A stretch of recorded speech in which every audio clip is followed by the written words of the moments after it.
7-win type teams. I can't wait to let 18 to 22-year-olds emotionally ruin me. I made a call, to Vegas. I said, look, we actually need the paper here.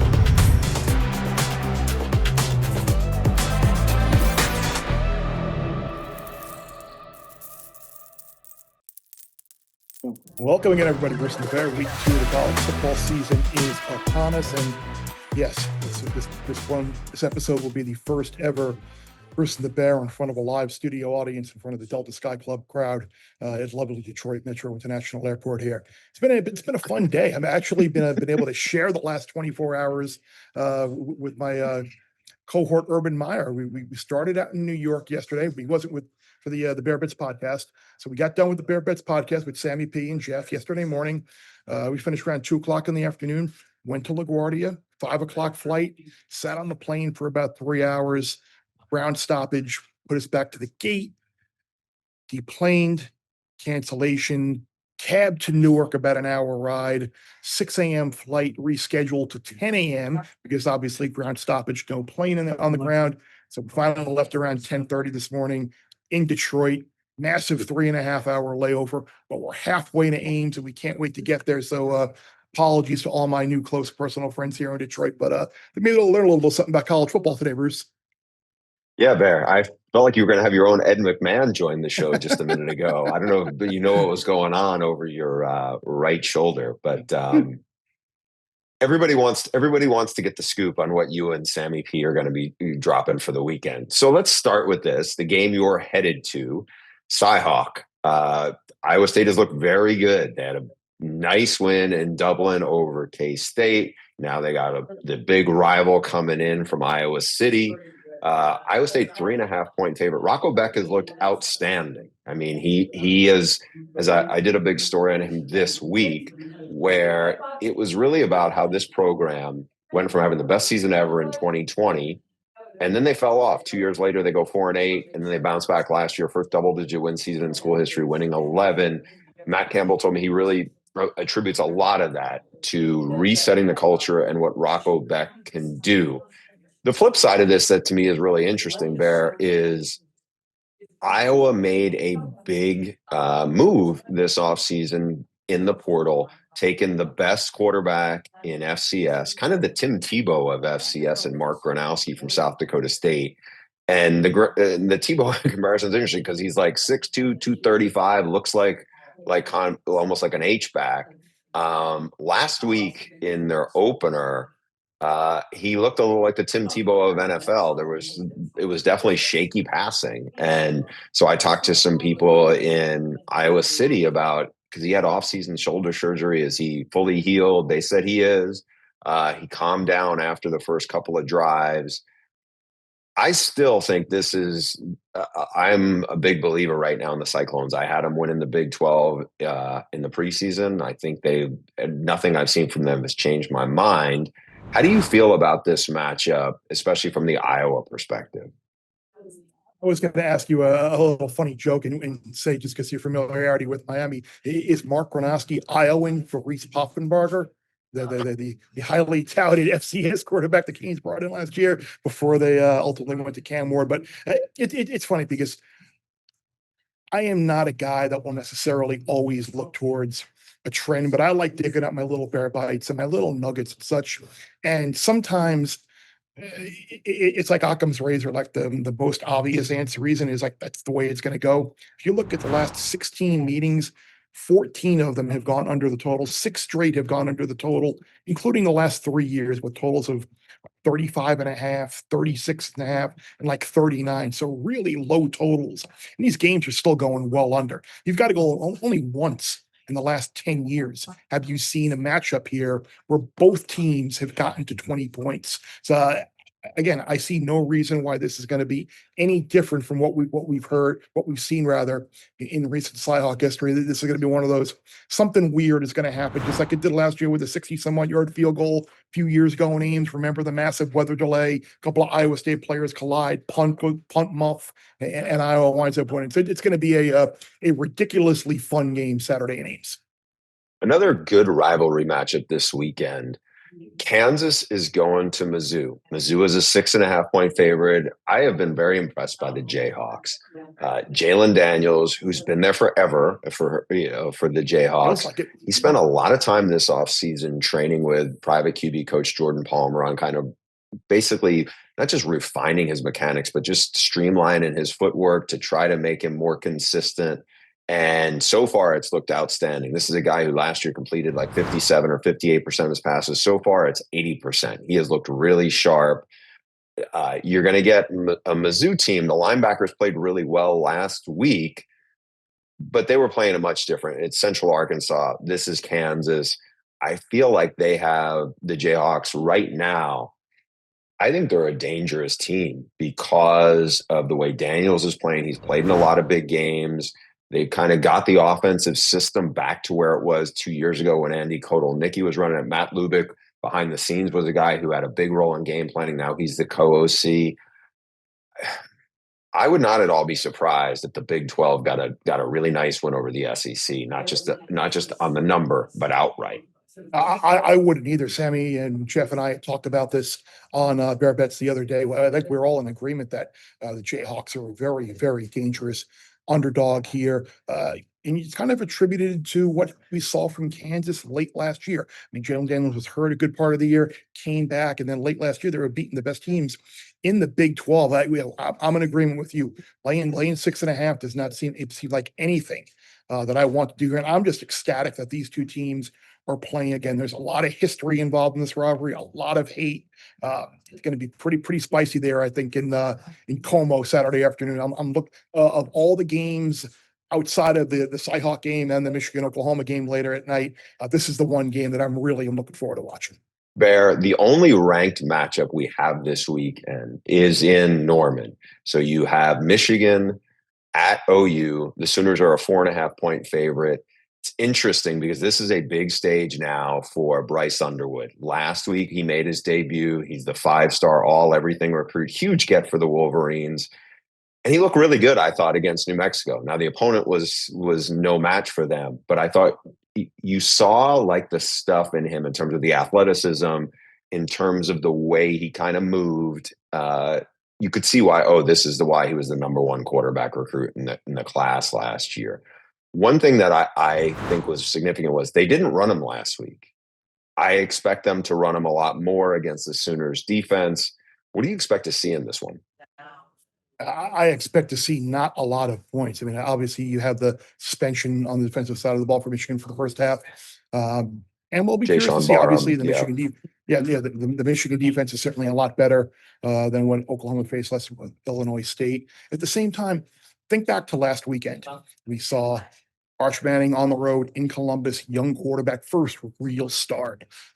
Struggled. Texas lost the game. You saw Ty Simpson, Alabama, first start, go on the road, struggle. Florida State beat Alabama. Sunday night, CJ Carr, first start on the road at Miami, struggled at the start and wound up playing pretty well by the end of the game, but Notre Dame still lost the game. This is kind of the same situation that Underwood and Michigan are in this week against the Brent Venables defense that really, I think is going to look to confuse Underwood. I think they're going to have a lot of success kind of shutting that Michigan offense down. I don't expect many points in this game. I don't know if it's quite going to be 14-6 like the 1976 Orange Bowl was, where Oklahoma beat Michigan and wound up winning the national championship. But I think this is going to be a game where we might be fortunate to see both teams get into the 20s. By the way, first time in since 2018 that Michigan's playing a true non-conference road game. Been a while. Some good news for the Sooners. I was told that the Sooners were missing 2 of their starting offensive linemen last week. They were out with concussions. They should get them back. Jaden Ott, the terrific transfer running back from Cal. We didn't see a lot of him last week. We will see a lot more of him this weekend against the Wolverines. Can't wait to see what we get from John Mateer. He comes from Wazoo. He was the number 1 portal quarterback out there on the market. He comes with former Wazoo offense coordinator Ben Arbuckle. The Sooners feel like they are going to be a lot more explosive. Now, they were terrible on offense last year. I think I would not be surprised if they put up more than that against Michigan, especially with Jayshon Barham out for the first half. He's Michigan's most talented front seven player. I think they could miss him, especially when you got a dynamic runner like Mateer, who's getting a lot of folks there who compare him to Baker Mayfield. So this should be fun. A lot of coming out parties in this game in Norman. All right, guys, we are about 9 minutes in. Let's hit the walkthrough with our friend Sammy P. Give us all the intel we can get. Bruce, the Oklahoma-Michigan game has been great two-way on the sharp side. We finally settled in the middle, but this line in Vegas opened Oklahoma -3, got all the way to -7, and then the Michigan support came in. So they took it from 7 down to 5 and 4.5. Since we've settled and Goldilocks has found that third porridge, it is a very, very public side, guys. Michigan, Bear, you call it dog with fleas. Yep. Michigan, the #1 bet, plus the 5 points at multiple sports books in Las Vegas. That's never anything that you want to be. You never want to be that dog with fleas and kind of be that dead dog. That a lot of good terminology that a lot of Vegas sites use about an underdog that a lot of people are on picking out right to win. Obviously, ton of alumni, ton of betting support. It'll be curious to see. I even thought on Bear Bets the other day when we did our preview, Michigan was a live dog to win, but I'm feeling less and less confident about now, especially hearing about some of the people on the offensive line that Oklahoma is going to be getting back, like Bruce said, injury, and the fact you're going to see a whole lot more. This could wind up being a whole lot like that 24-3 type of game that Oklahoma had in Norman last year against Alabama, where it's just kind of the road offense just has a ton of times, a difficult time scoring those. Sammy P, I know you're interested in this Kent State game. They are a 48.5 point underdog against Texas Tech. Baron Morton, the starting quarterback for the Red Raiders, was banged up last week. We expect him to start and play. I don't know how much he's going to need to play in this game. How confident are you feel about this game turning into a complete blowout? I'm hoping for 63-7, 70-7. We laid some 48, guys. And I know the average sentiment is, who cares if Morton plays or not? Well, I care, because if you're going to tell me he's going to play the first quarter or the entire first half, that means their stud backup plays the second half when the game is out of reach and they don't step off the gas. Sevens are important. 21, 28, 35, 42, 49. So anything less than 49, I still think is a good bet. There's a good chance once we see Morton on Saturday actually get the start, this will go through 49, could close 49.5, could close 50. Chris Andrews, Vegas legend, a bookmaker for a long, long time, told me, Bear, Kent State is the lowest power rated team in the history of his power ratings. I certainly find no reason to dispute that. When looking at the Sagarin ratings, who he ranks all the FBS and FCS teams, he ranks 265 of them. Kent State is 254 of the 265 teams that he ranks, with just a bunch of FCS teams beneath him. So yeah, it'll be really interesting to see what happens in this game if Texas Tech does put up a big win, because they of course, Bruce, in a couple of weeks we'll know a whole lot more about Texas Tech in 2 weeks, and we'll know a little bit more about Utah, who looked so good in the opener against UCLA when Texas Tech goes to Salt Lake on September 20th. Yeah, that's right. I mean, Texas Tech spent a ton of money upgrading both lines, especially on the O-line. I think they're going to be much better than what we saw from UCLA, but I think that is the sneaky one of the best games of the first month of the season, just because all of a sudden everybody's buzzing about Utah. You know, Devin Dampier looked really good coming from New Mexico with his OC. Again, I don't know how good UCLA is, or actually how really bad UCLA is. They look really bad. So we'll find out more about them. Sammy, one of the stories that I know you have been all over is Jimmy Chang's Hawaii team. What the heck's going on, and why should we care? We should care because the Bear and I tried to tell everybody last week they should not have played Micah Alejado against Arizona. He had a bad right ankle. It was taped up. It got hurt again in a 31-6 blowout. And now we're hearing these headlines. Stop me if you've heard this before, guys. According to the Aloha State Daily, Hawaii is confident in their backup quarterback if he's called upon. Of course they are, because we all want to have a quarterback that played last year at Modesto Junior College. That's Luke Weaver. when we start talking about the backup and pumping him up, wise guys don't wait. Sam Houston State got bet from +9 to +7. And if Alejado actually gets ruled out, they're calling him a game time decision. So around 11:30 p.m. on the East Coast on Saturday, that line will continue to come down if he's officially ruled out. I would love to have Sammy P cam leading up to that timeline of how that thing is unfolding. I'm guessing you would be the most excited person about that matchup of anybody I've ever met, but that's why they pay you the big bucks, Sammy P. So, guys, let's get to our 2-minute drill. Bear, what else do we need to know? We need to know. We mentioned there's only the one ranked matchup this week, and that's because you go down the schedule and you've got 7 top 25 teams that are facing FCS opponents. You've got 9 teams that are favored by greater than 4 touchdowns, and you only have that one upset. But it still doesn't mean it's kind of a week to go laying a lot of chalk. We hit on the pod the other day.